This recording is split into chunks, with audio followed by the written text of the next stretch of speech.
Our morning begins by the side of the Election Express at an RV park in Virginia and a live cross to Paris. And then it's out across this once divided state of Virginia that is now divided once again over this election.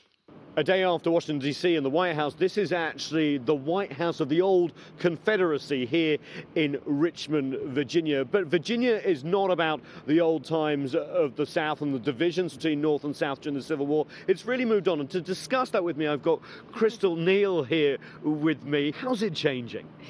It's a really exciting time right now in Richmond. I've seen so many changes during the last several decades. I'm a native of Richmond, but I couldn't wait to move away about 30 years ago. And when I came back about 10 years ago, I was so excited to see the entrepreneurism that's thriving in Richmond, and we have a huge artistic community. I think we're the third most heavily tattooed city in the whole country, and that's a good sign of self-expression and the fact that people are really progressive and open-minded to accept whatever anybody wants to do, and that's what we are here. Well, Crystal, thank you so much. From the White House to the new Virginia, on we go. Back on the road, this time in the more rural part of Virginia, to get a feel for what people here make of this election. A first observation, they care. Yard signs everywhere, a few for Barack Obama, many for Mitt Romney. Virginians, like Bill Jackson, are showing their affiliation. I just installed my sign last night. It's actually the first one we've put up since I've been voting. I mean, in 40 years. And it was just to show support for Romney Ryan, and we just felt like it was time to put something up to show where we stood, for this election.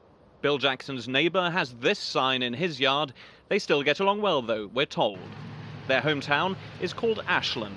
We decide to take a closer look.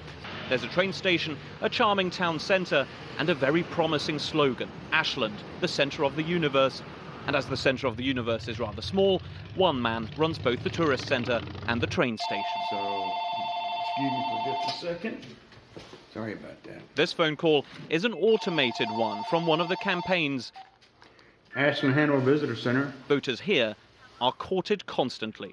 I get about 10 a day at my home. Minimum. They are ringing off the hook morning, noon, and night. Too much? Yeah, it's too much. In Ashland, as is the case across the United States, nobody hides their political leanings. Everyone has an opinion on this presidential race. It's very important. The economy is very important. Jobs, women's rights is very important. Right now, if I had to vote today, it would be not Obama. It's with a heavy heart that we leave the self-titled centre of the universe. Maybe there is another one down the road. We're here at the Colonial Shooting Academy, which is gun store, firing range and education centre all in one. Here's the general manager, Ed Coleman. Ed, this doesn't look like a traditional gun store. This looks like a Starbucks or something. Well, we didn't intend for it to look like a traditional gun store. We wanted this to be open and welcoming, particularly for female shooters, and to introduce new people to these shooting sports. Thanks, Ed, and let's do what we came here for. Let's go to the firing range.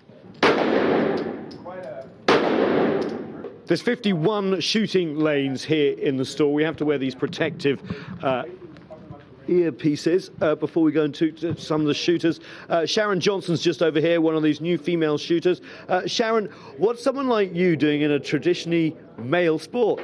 I like the power, honestly. Releases stress. What are your thoughts with Virginia being the swingiest of swing states? It seems to be a big swing state, actually. A lot of controversy. I'm really kind of tired of hearing about it.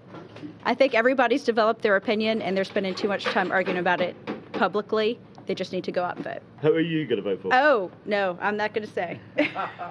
So from more women firing guns to the third most tattooed city in the United States. And we are at River City Tattoo. And let's come on inside. We're going to meet Max here, who knows about the growth of tattoo culture here in the city of Richmond. Why is this city now so tattooed?